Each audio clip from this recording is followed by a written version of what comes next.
Et coup de projecteur ce soir sur le sort des opposants et des intellectuels en Biélorussie. Ils sont des centaines à être menacés et même arrêtés par le régime du président Loukachenko, lui qui est parfois surnommé le dernier dictateur d'Europe.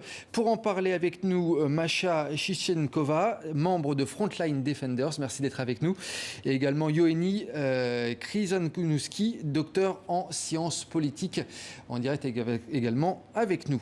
Masha Chichenkova, je me tourne déjà avec vous avec une première question d'actualité. On l'a vu dans cette première partie de journal, cette athlète biélorusse, Kristina Tsimanouskaya, qui se dit menacée d'un rapatriement de force après avoir critiqué sa fédération depuis les Jeux Olympiques. Là, c'est un exemple concret, flagrant, de la répression actuelle en Biélorussie. Oui, c'est un exemple concret et flagrant de ce qui se passe en Biélorussie, dans le sens où, au jour d'aujourd'hui, on a plus de 600 prisonniers politiques et c'est seulement les gens qui ont été reconnus en tant que tels. Et il y a en fait beaucoup plus et c'est des gens de tous les profils. Il y a les sportifs professionnels parmi eux. Ouais, c'est ça qui est assez impressionnant. Écoutez, d'ailleurs, justement, après ces menaces, elle demandait l'aide du Comité international olympique. Ils font pression sur moi et ils essaient de me faire sortir du pays sans mon consentement.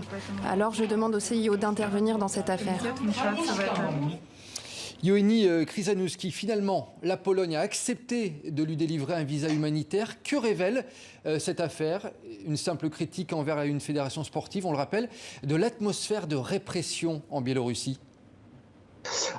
Justement, en fait, c'est exactement l'analyse qu'on peut en faire. Hein. Si vous voulez, il y a trois points ici. Donc, premièrement, on voit que l'administration dans le sport au Bélarus est autoritaire et très hiérarchisée, hein, où la critique n'est pas acceptée, où en fait on réagit très fort, hein, face à toute forme de dissidence. Mais en fait, si vous voulez, dans le domaine de sport, ça choque un peu moins parce que, bon, je suis pas spécialiste, hein, mais tant que je sache, en général, l'administration du sport se caractérise par une certaine hiérarchisation. Ce qui est intéressant, c'est qu'au Bélarus, ce type d'administration autoritaire se retrouve dans tous les domaines de la vie, hein, y compris en culture, dans l'économie, dans la politique, dans la société civile. Donc en fait, ce cas, de ce point de vue, il est un peu moins choquant que ce qui se passe au Bélarus, lorsque, en ce moment, les personnes sont emprisonnées à partir des charges entièrement inventées, et ainsi de suite. Mais cela révèle effectivement, voilà, le sens du système autoritaire qui s'appuie sur la précaution excessive des fonctionnaires, qui redoutent les sanctions de leurs supérieurs et donc qui mettent pression sur leurs inférieurs. Hein, à mon avis, c'est plutôt, voilà, cela relève plutôt de l'exemple anecdotique du système politique, mais aussi du système social plus largement biélorusse qui s'appuie sur voilà, ce principe autoritaire. Alors, autre affaire récente justement, celle de l'arrestation de l'universitaire Tatiana Kouzina, là aussi sans réelle raison apparente. Elle est aujourd'hui en prison avec des journalistes, des politiques et des membres d'ONG. Masha, vous êtes l'une de ses amies. Déjà, est-ce que vous avez de ses nouvelles ? Oui, on en a un petit peu, mais très peu, parce que son avocat a signé la clause de non-divulgation. Et donc, même les membres de sa famille ne peuvent pas avoir des nouvelles d'elle. Et pendant longtemps, on ne connaissait pas les charges qui pesaient contre elle. Et aujourd'hui, on les connaît, justement ? On les connaît et c'est des charges absolument hallucinantes. On ne sait pas comment les commenter parce que c'est la conspiration pour un coup d'État. Ils les appellent à des actions visant à nuire à la sécurité nationale. Et en Biélorussie, c'est d'ailleurs souvent sous ces termes-là, hein, que sont utilisées les affaires. C'est un peu exceptionnel, même pour la Biélorussie. Ouais. Et vous en appelez désormais à la communauté internationale dans cette affaire ? C'est compliqué de demander à la communauté internationale de faire tout. Déjà, je trouve qu'il y a beaucoup de pays qui font beaucoup d'efforts pour accueillir justement les gens qui fuient le pays en ce moment. Mais justement, Tatiana Kouzina, est-ce qu'elle savait qu'elle pouvait être arrêtée ? Est-ce qu'elle avait des craintes ? Je ne pense pas, parce que je pense qu'on avait une habitude de penser que la répression visait certaines catégories de population. Les chercheurs n'étaient pas parmi ces catégories de population. Et comment ça s'explique alors qu'elle a été visée d'un coup ? Parce que la répression a passé à un autre niveau et que maintenant tous ceux qui s'opposent au pouvoir en place ou qui peuvent être critiques, et quand on est chercheur en sciences politiques, c'est assez compliqué de ne pas être critique vis-à-vis du pouvoir en place. tous ces gens sont visés. Ioannis Chrysanouski, justement, pourquoi cette accélération depuis un an suite aux grandes manifestations dans le pays? Qu'est-ce qui craint finalement le président Loukachenko? En fait, les manifestations, l'ampleur des manifestations d'août 2020 a été sans précédent. En fait, les manifestations, les grandes manifestations de masse, c'était quelque chose qu'on a déjà vu plusieurs fois au Bélarus. Après chaque élection présidentielle ou presque, il y a de grandes manifestations contestataires. C'est juste l'échelle qui a beaucoup changé. Et on a vu en fait que ce n'était plus l'opposition, disons, classique, partisane, autour de quelques centres, disons, de contre-pouvoir qui a pu galvaniser ce mouvement, mais des gens qui étaient vraiment nouveaux, hein, qui sont venus dans la politique, qui ont commencé à s'intéresser à la politique très récemment. Et en fait, je pense que c'est ça la vraie crainte des dominants, hein, de ce système politique, de Loukachenko et de son entourage, c'est de perdre le contrôle de la situation. Et peut-être pour la première fois depuis un bon bout de temps, ils ont senti qu'ils pouvaient donc perdre le contrôle.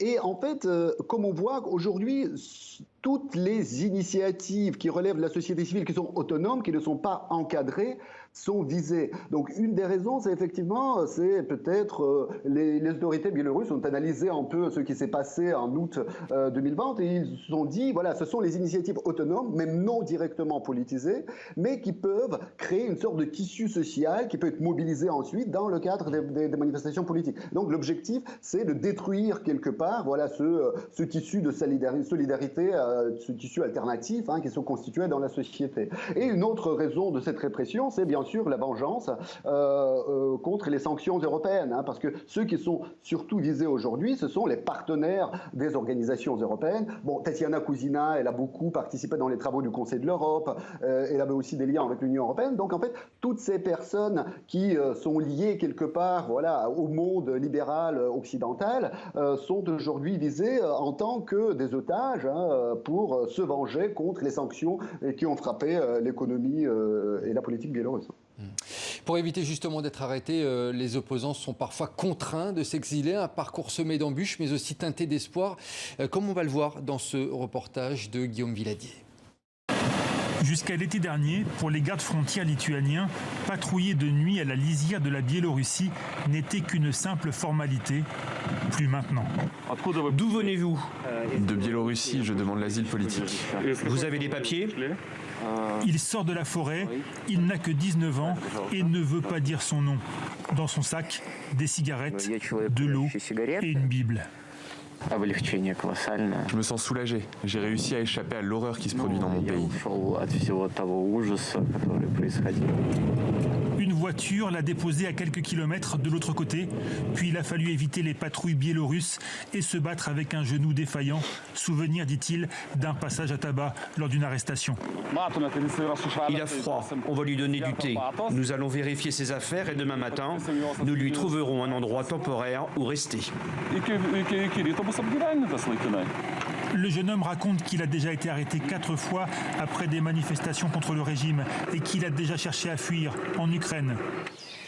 Pour les opposants, impossible de quitter légalement la Biélorussie, mais un réseau d'organisations leur vient en aide très discrètement. Nous leur expliquons que la seule façon pour eux de partir est d'aller en Russie, en Ukraine, en Lettonie ou en Lituanie. Ils doivent comprendre que c'est risqué et qu'ils doivent être responsables de leurs actes. S'ils décident de franchir la frontière, nous les aiderons. Depuis août dernier, des centaines de Biélorusses ont traversé la frontière, légalement ou non. La Lituanie leur a accordé des visas de 6 mois pour leur permettre de régulariser leur statut. German Zneskov est l'un d'eux. Poursuivi à Minsk pour avoir manifesté, lui et sa famille ont obtenu l'asile politique en 3 mois. Je tiens à dire que nous vivons maintenant dans un pays libre. Mais après l'arrestation spectaculaire de Roman Protasevich, l'inquiétude monte. Même loin de chez eux, sont-ils vraiment hors de portée du régime Loukachenko? Masha Chichenkova, les pays baltes ouvrent leurs portes à ces opposants biélorusses. Pourquoi est-ce qu'ils sont si conciliants avec eux, ces pays baltes? Parce que les pays baltes, ils savent peut-être de leur histoire récente, ils n'ont pas encore oublié ce que c'était de vivre sous un régime de répression. Et ils comprennent peut-être un peu mieux la situation politique en Biélorussie. Ioannis Chrysanouski, autre question qu'on se pose par rapport à tout ce qui se passe actuellement, est-ce que ces opposants, même à l'étranger, sont en danger, ou est-ce qu'on peut imaginer lorsqu'ils sont en dehors de la Biélorussie, ils sont en sécurité? Bon, elle est difficile quand même, elle est difficile à dire. Certainement, parce qu'il y a sans doute de différentes catégories aussi d'opposants. Donc il y a des personnes qui, comme Svetlana Tikhanovskaya, qui ne sont clairement pas en sécurité absolue, même en Lituanie.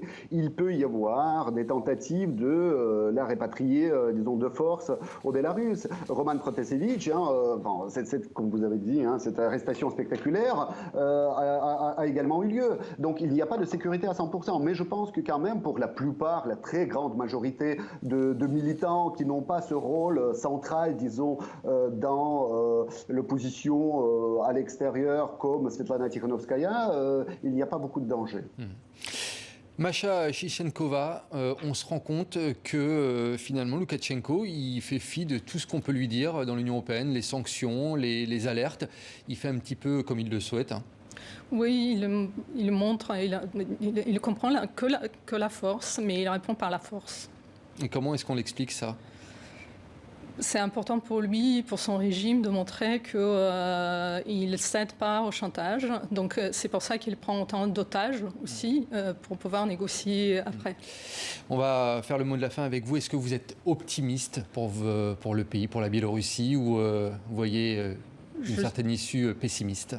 Je suis optimiste à long terme.